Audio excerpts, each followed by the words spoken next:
No dia do meu casamento, a minha madrasta, que eu pensava ser minha maior aliada, ergueu a mão e me esbofeteou na frente de todos os convidados, gritando que eu era uma aberração por me casar com uma mulher. O salão de festas em Lisboa, decorado com flores brancas e luzes suaves, transformou-se num caos de sussurros e olhares chocados, e o meu vestido de noiva, que eu havia escolhido com tanto cuidado, rasgou-se quando caí no chão, simbolizando o fim abrupto da ilusão da aceitação familiar. Sofia, a minha noiva, correu para me defender, mas o dano já estava feito. Aquela bufetada não só quebrou o meu rosto, mas também o meu coração, expondo as fissuras profundas na minha vida. Eu nasci em uma família conservadora de classe média em Porto, mas aos 18 anos mudei-me para Lisboa para estudar literatura na universidade. Lá, conheci Sofia numa aula de poesia contemporânea. Ela era vibrante, com uma mente afiada e um riso que iluminava as salas cinzentas da faculdade. Aos poucos, as nossas conversas sobre Camões e Pessoa evoluíram para confidências pessoais, e eu percebi que o que sentia por ela ia além da amizade. Mas crescer numa casa onde a minha mãe biológica falecera cedo e o meu pai se casara novamente com Isabel, uma mulher religiosa e rígida, incutira em mim um medo profundo de ser eu mesma. Isabel sempre pregava valores tradicionais, dizendo que o casamento era entre homem e mulher e que qualquer desvio era um pecado imperdoável. Sofia veio de uma família mais liberal, de imigrantes brasileiros em Lisboa, e assumira a sua sexualidade aos 20 anos. Ela incentivava-me a confrontar os meus demónios internos, mas eu hesitava. Ana, a vida é curta para vivermos em mentiras, dizia ela, segurando a minha mão durante passeios pelo Chiado. Aos 23 anos, decidimos namorar em segredo, mas o segredo pesava como uma âncora.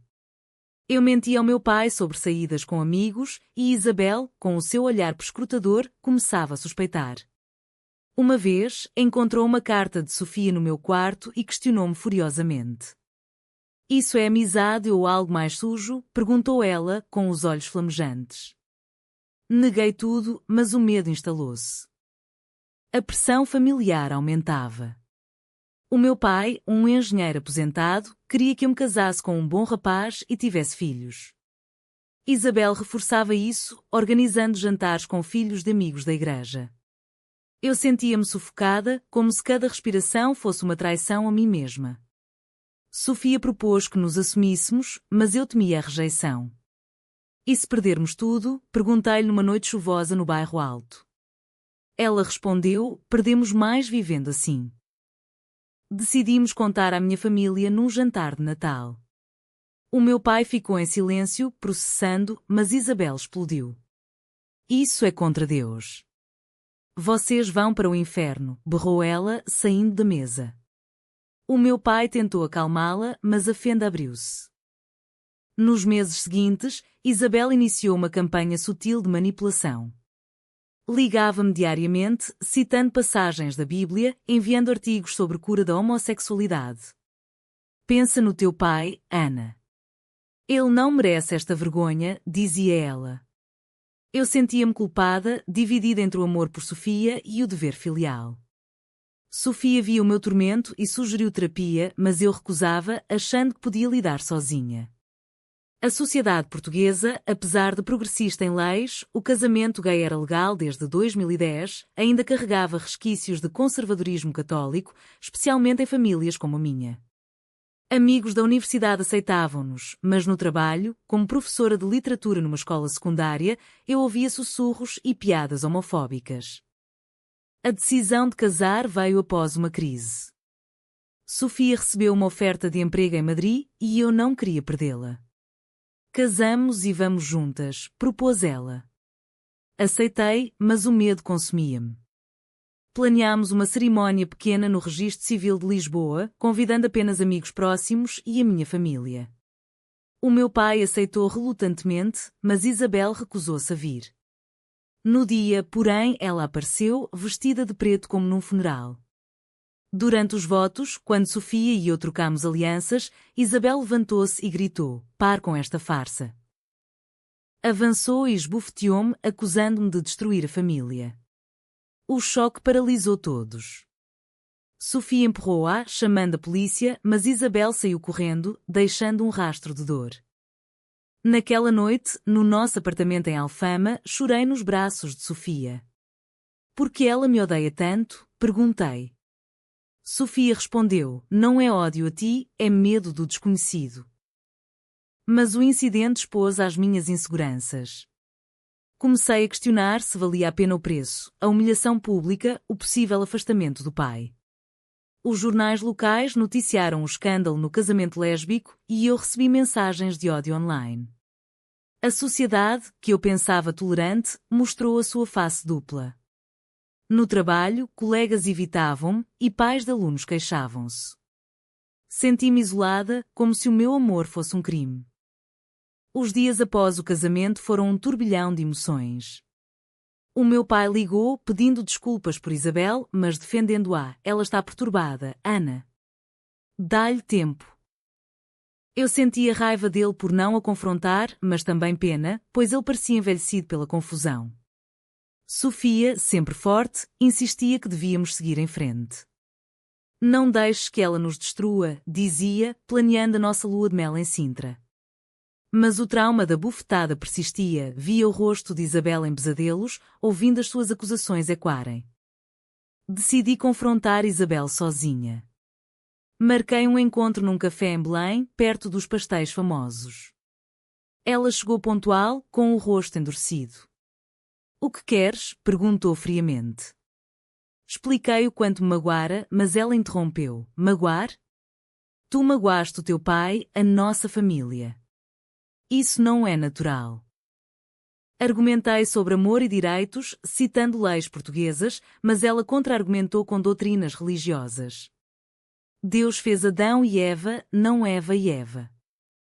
Saí dali frustrada, sentindo que o diálogo era impossível.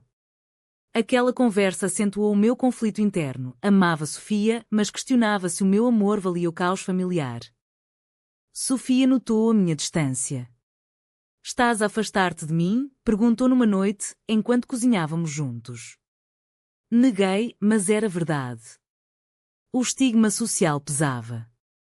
No metrô, olhares julgadores seguiam-nos quando dávamos as mãos. Uma vez, um homem gritou insultos homofóbicos e Sofia confrontou, mas eu puxei-a para longe, com medo. Por que não lutas? Questionou ela. Porque estou cansada de lutar, respondi. A pressão acumulava-se e comecei a ter ataques de ansiedade. Procurei uma terapeuta em Lisboa, especializada em questões LGBT. Nas sessões, explorei a minha infância, a perda da mãe aos 10 anos, a entrada de Isabel como figura materna, mas controladora. Ela projetou os seus medos em ti, disse a terapeuta. Entretanto, Isabel não parava. Enviou cartas ao meu pai, convencendo-o a cortar relações financeiras. Ele, dependente dela emocionalmente, concordou relutantemente. É para o teu bem, Ana, disse ele por telefone. Senti-me traída. Sofia, vendo o meu sofrimento, sugeriu mudarmos para o Algarve, para um novo começo. Mas eu hesitei, presa ao laço familiar. Uma amiga comum, Marta, avisou-me que Isabel espalhava rumores na igreja, chamando-me perdida. Isso afetou o meu emprego. O diretor da escola chamou-me para uma reunião, questionando a minha conduta pessoal. Pais estão preocupados com a influência nas crianças, disse ele. Defendi-me, mas saí abalada, questionando se ser professor era compatível com a minha identidade. O clímax veio numa reunião familiar forçada. O meu pai convidou-nos para jantar em casa, em Porto. Sofia recusou inicialmente, mas eu insisti, preciso de closure. Chegámos tensas. Isabel serviu a comida com um sorriso falso. Durante o jantar, o tema surgiu. Ana, ainda podes mudar, disse Isabel. Sofia explodiu. Mudar? Ela é perfeita assim. A discussão escalou, com acusações voando. Isabel revelou que havia contactado um terapeuta de conversão, sugerindo que eu participasse. Horrorizada, levantei-me para sair. O meu pai tentou mediar, mas Isabel gritou: se saíres, perdes o teu pai para sempre. Parei, dividida. Sofia pegou na minha mão. Escolhe, Ana. Nós ou eles. Saí com Sofia, mas o preço foi alto. O meu pai parou de ligar e eu entrei em depressão.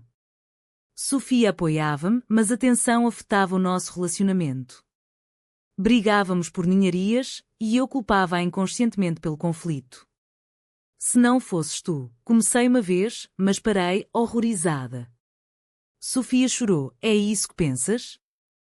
Percebi que o veneno de Isabel infiltrava-se em mim. Decidimos uma pausa e Sofia foi para Madrid sozinha por uma semana. Sozinha no apartamento, refleti sobre as minhas escolhas. O amor valia a perda familiar? A sociedade aceitaria-nos verdadeiramente? A ausência de Sofia ampliou o meu vazio. Passeava sozinha pelo castelo de São Jorge, vendo casais heterossexuais de mãos dadas sem preocupações. Invejava a sua normalidade. Liguei para Marta, a amiga, desabafando. Isabel está a destruir-te de dentro para fora, disse ela. Luta pela tua felicidade. Inspirada, pesquisei grupos de apoio LGBT em Lisboa. Juntei-me a um onde ouvi histórias semelhantes, rejeições familiares, lutas internas. Uma mulher, Carla, partilhou como perdeu a mãe por se assumir, mas ganhou uma família escolhida. A dor passa, a autenticidade fica, disse ela. Motivada, confrontei o meu pai por telefone. Pai, escolhi Sofia porque a amo. Isabel não pode ditar minha vida. Ele suspirou, ela tem boas intenções, Ana. Argumentei, boas intenções que magoam. Ele prometeu falar com ela, mas duvidava. Sofia voltou de Madrid renovada, trazendo flores. Reconciliámo-nos, prometendo comunicação aberta. Mas o drama não acabou.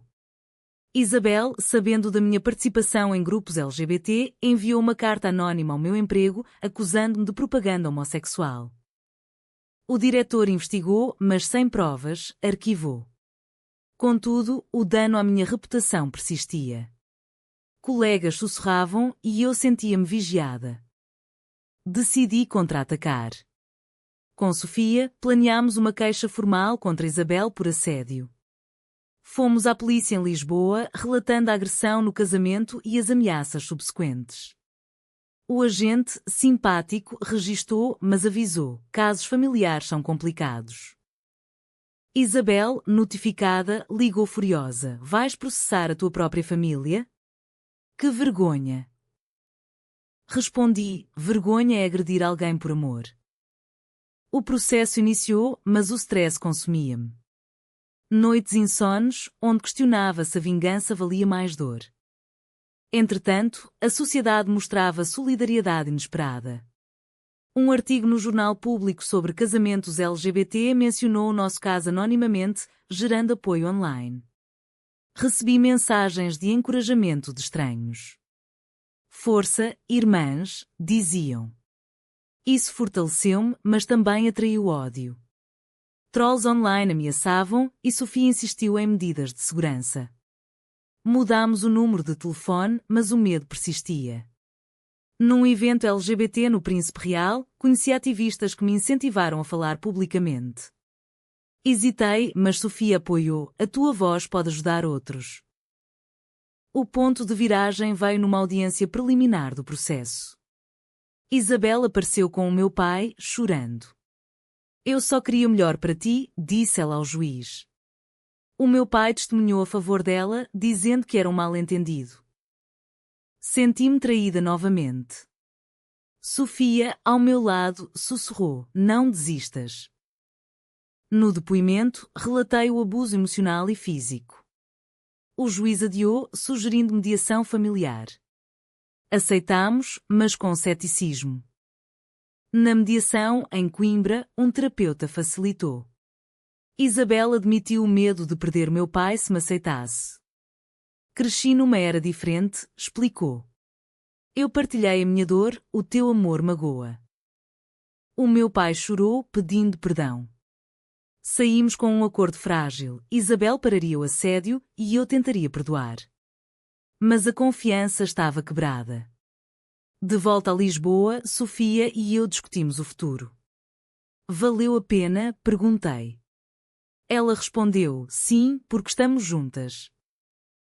A mediação trouxe uma trégua aparente, mas as cicatrizes permaneciam. Isabel manteve distância, mas enviava mensagens ocasionais de arrependimento. Eu respondia friamente, protegendo-me. O meu pai visitava-nos esporadicamente, tentando reconectar. Numa visita, trouxe fotos antigas da minha mãe. Ela teria orgulho de ti, disse ele. Chorei, sentindo a falta dela. Sofia integrou-se, cozinhando pratos brasileiros para ele. Aos poucos, ele aceitava-nos, mas Isabel era o obstáculo. No trabalho, recuperei a confiança. Uma aluna confidenciou-me ser lésbica, pedindo conselho. Seja você mesma, mas prepare-se para lutas, disse eu. Isso reafirmou o meu propósito. Sofia progredia na carreira e planeámos adotar um cão, simbolizando estabilidade. Mas o passado assombrava. Num sonho recorrente, via Isabel no casamento, mas desta vez ela abraçava-nos. Acordava confusa, questionando perdão. Uma traição inesperada abalou tudo. Marta, a amiga, confessou que Isabel a contactara, pedindo que me convencesse a voltar ao normal. Marta recusara, mas o facto de Isabel persistir enfureceu-me. Confrontei o meu pai, ela não para. Ele admitiu que Isabel frequentava grupos conservadores, alimentando seu ódio. Vou divorciar-me, disse ele surpreendentemente. Chocada, apoiei-o, mas sentia culpa. Isabel, ao saber, culpou-me. Destruíste o nosso casamento. O divórcio escalou o drama. Isabel mudou-se para uma casa em Évora, isolando-se. Enviou cartas amargas, acusando-me de manipulação. O meu pai, livre, aproximou-se mais. Jantares tornaram-se regulares e ele até participou num evento LGBT conosco. Estou a aprender, disse ele. Sofia e eu florescíamos, planeando uma viagem à Madeira. Mas a vitória era agridoce, o preço incluía a dor do pai. Numa reviravolta, Isabel contactou-me diretamente. Preciso de falar, disse por mensagem. Encontrámo-nos num parque em Oeiras. Ela parecia envelhecida, arrependida. Errei, Ana. O medo cegou-me. Chorou, pedindo perdão. Eu hesitei, as palavras não apagam as ações. Ela explicou a sua infância rígida, com pais homofóbicos. Projetei em ti. Saí dali pensativa, questionando se o perdão era possível.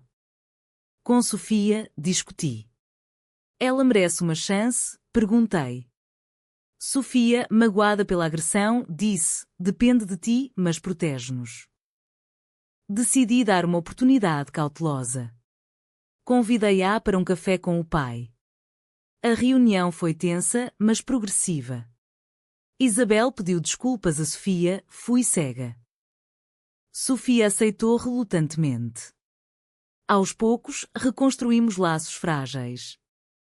A reconciliação era um processo lento, cheio de altos e baixos. Isabel juntou-se à terapia, aprendendo sobre diversidade. Visitava-nos ocasionalmente, trazendo presentes. O meu pai, solteiro, encontrou paz. Sofia e eu celebramos o nosso primeiro aniversário de casamento com uma festa íntima, sem dramas. Amigos aplaudiam a nossa resiliência. Mas as lições perduravam, o amor exige sacrifícios e a sociedade evolui devagar. Numa reflexão final, percebi que a bufetada de Isabel foi o catalisador para a minha libertação. Sem ela, talvez vivesse em mentiras. Sofia concordava, a dor forjou-nos mais fortes. A família, redefinida, incluía escolha sobre sangue. Isabel, transformada, tornou-se aliada, participando em marchas LGBT. No entanto, nem todos os finais são perfeitos. Rumores persistiam e desafios sociais continuavam. Mas escolhi a autenticidade, pagando o preço com lágrimas e triunfos. Foi o perdão a Isabel uma escolha certa ou uma fraqueza que arriscou mais dor?